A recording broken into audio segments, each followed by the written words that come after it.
Isabelle, Philippe, nous voici donc parvenus au terme du 3e jour. Que retenez-vous? Nous avons commencé par une visite des Carchéries, qui est le lieu de méditation et de combat spirituel de Saint François et de ses compagnons. Ce sont des grottes qui sont perdues dans la montagne au-dessus d'Assise. Voilà, c'était un lieu de ressourcement pour Saint François et pour ses compagnons, et aussi de combat spirituel. Et le frère Eric nous a commencé la visite du site en nous racontant, en nous lisant 3 Fioretti. La première étant sur la vocation de Saint François. Devait-il être ermite?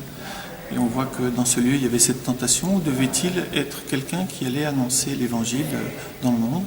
Et la Fioretti nous explique qu'il va être celui qui va annoncer l'évangile dans le monde. La deuxième sur le discours aux oiseaux, et comme on est au milieu des bois, on voit c'est un lieu qui est propice pour méditer cet épisode de la vie de Saint François. Et le troisième sur le combat spirituel, avec l'exemple de Saint Rufin, qui est ce qui se passait aux ermitages. Et c'était aussi l'occasion pour nous de vivre pendant un temps personnel, puis après pendant la messe, ce combat spirituel à la suite et à la source de Saint François. Voilà, et puis cet après-midi, nous avons découvert la Portioncule, ou Notre-Dame de la Pauvreté. C'est une petite chapelle qui était, à l'époque de Saint François, pauvre et perdue au fond des bois, et qui est maintenant en zone urbaine et enchâssée dans une immense basilique, qui est la basilique Notre-Dame des Anges. Alors la Portioncule, c'est vraiment le lieu, ça doit être la 3e église que Saint François a réparée. C'est vraiment le lieu où il a reçu sa vocation. Un jour, il a entendu l'évangile de Saint Matthias, où Jésus envoie ses disciples prêcher, mais sans rien. Ils n'ont pas de bourse, ils n'ont pas d'argent, ils ont un seul vêtement. Et il dit, c'est ça qu'il nous faut.